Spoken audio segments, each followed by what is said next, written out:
2021 수능 기출의 미래 독서 편으로 오신 여러분 진심으로 환영합니다. 네, 선생님과 긴 시간 함께 공부해야 될 텐데요. 선생님과 정말 지치지 않고 열심히 할 수 있도록 선생님도 노력하겠습니다. 여러분도 노력해 주기를 선생님이 정말 부탁하면서 오늘 OT를 시작해 보도록 하겠습니다. 여러분, 우리 교재는요 2021 수능 기출의 미래 독서편 이렇게 되어 있습니다. 다 준비하셨으리라 생각을 하고요. 자, 먼저 길을 떠나기 전 여행자는 여행에서 달성할 목적과 동기를 가지고 있어야 한다. 맞는 말이죠? 맞는 말. 그럼 여러분은 지금 이 기출의 미래 길을 떠날 겁니다. 어떤 목적과 어떤 동기를 가지고 있나요? 선생님은 기본적으로는 여러분이 국어 영역에서 독서만큼은 어렵지 않아요 라고 생각하고 풀 수 있기를 바라는 마음으로 준비했습니다. 여러 가지 개념어들도 넣고요. 선생님의 그 출제하면서 알게 됐던 그런 경험들 얘기할 겁니다. 곳곳에 넣어놓을 테니까 선생님과 1강부터 52강까지 차분히 들으면서 열심히 공부해 주기를 정말 바라겠습니다. 우리가 보게 될 교재는 바로 이것이고요. 기출이라는 말을 혹시 여러분 찾아보셨나요? 선생님 찾아보니까 요거예요. 이미 시험 문제로 나왔다. 그럼 기출을 통해서 우리가 미래를 한번 내다보자는 거죠. 아, 이런 형태로 나왔으니까 이후에도 이렇게 나오겠지. 거기에서 변형되는 게 있어요. 있지만 아주 많이 변형되지는 않습니다. 그래서 기출의 미래 이 교재를 통해서 독서만큼은 최소한 독서만큼을 기출을 내가 꽉 잡고 왔어. 자신감 있어. 라고 접근했으면 참 좋겠습니다. 자, 교재고요. 자, 선생님이 설명해주고 싶은 게 바로 이건데요.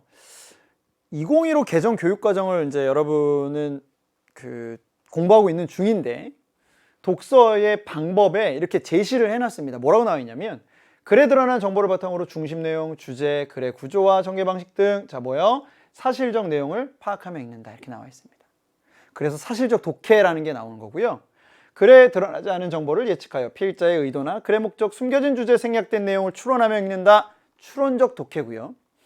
글에 드러나는 관점이나 내용, 글에 쓰인 표현 방법, 필자의 숨겨진 의도나 사회문화적 이념을 비판하며 읽는다. 비판적 읽기입니다. 그래서 내용 파악하는 사실적 독해, 그리고 추론적 독해, 비판적 독해를 잘해야 됩니다. 이 세 가지가 그래서 문제로 나올 수밖에 없는 거예요. 왜 사실적 독해, 왜 비판적 독해, 왜 추론적 독해라는 얘기가 자꾸 나오느냐? 교육과정에 나와 있으니까예요.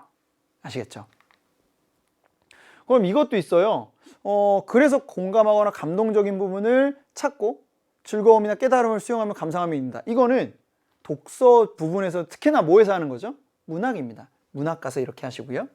그래서 자신과 사회의 문제를 해결하는 방법, 필자의 생각에 대한 대안을 찾으며 창의적으로 읽는다. 요거는 수능에서는 하기가 참 어렵습니다. 왜냐하면 우리의 창의성 테스트가 아니거든요. 그렇죠? 그래서 앞에서 얘기했던 사실적, 추론적, 비판적 독해를 반드시 머릿속에 넣고 가겠습니다. 그럼 독서의 분야도 뭐가 있다라고 교육과정에 딱 지정을 해놨어요. 뭐냐? 인문예술 분야의 글을 읽고 인문학적 세계관, 예술과 삶의 문제에 대한 인간의 태도 이런 것들을 비판적으로 이해해라. 또 사회문화 분야의 글을 읽으면서 이러이러한 사회적 요구, 사회적 현상, 사회문화적 맥락을 이해해라. 과학기술 분야의 글을 읽으면서 제재에 담겨있는 지식, 정보, 과학적 원리, 응용 이런 것들을 파악해라. 그럼 이게 인문, 사회, 과학, 기술, 예술 그 5개 분야를 교육과정에서 제시하고 있었습니다. 그래서 우리가 인문, 사회, 과학, 기술, 예술 융합 지문을 보게 된 거고요.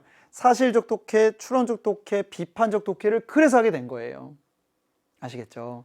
그냥 어디서 뚝 떨어진 게 아니라 교육과정에 나와 있는 내용을 우리가 배우고 있구나. 근데 이것이 기출에 나와 있었을 텐데 기출에는 어떻게 나와 있는지를 확인하면서 가자고요. 알겠죠?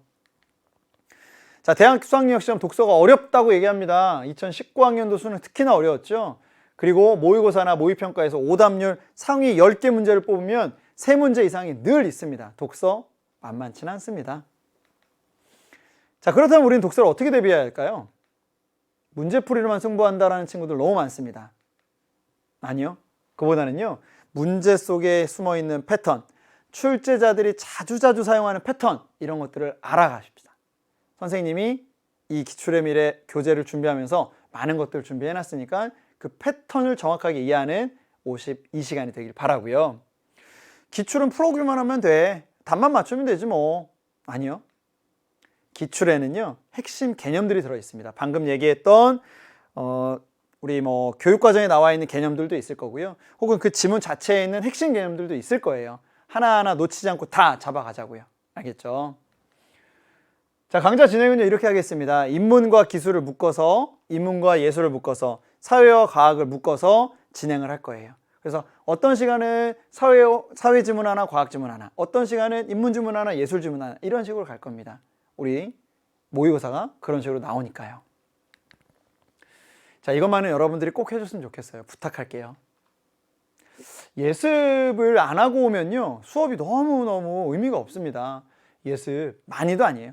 30% 정도의 노력을 기울여 주시고요. 수업에 그보다 2배 되는 60%의 노력 기울여 주세요. 그리고 나머지 10%는 복습하는 시간으로 반드시 가져주시길 바랍니다. 내가 알았던 것, 몰랐던 것 정확히 구별해가지고 몰랐던 건 알아내면 되는 거죠. 그쵸? 자, 수강 후기가 열려 있을 겁니다. 거기는 선생님과 여러분이 직통하는 라인이에요. 그러니까 어려움 없이 와서 물어보시고요. 선생님에게 자랑하고 싶은 거 있으면 자랑도 하시고, 선생님이 정말 궁금한 거 있으면 또 선생님에게 궁금한 것도 물어보시고 열어놓겠습니다. 그리고 반드시 모르는 건 알고 넘어갈 수 있도록 돕겠습니다. 수능의 길 위에서 기출을 만났죠. 기출의 미래에서 여러분은 선생님을 만났습니다. 선생님과 함께 열심히 걷고 열심히 노력하는 시간이 되기를 간절히 바라겠습니다. 여러분 1강에서 기다릴게요. 1강으로 오세요.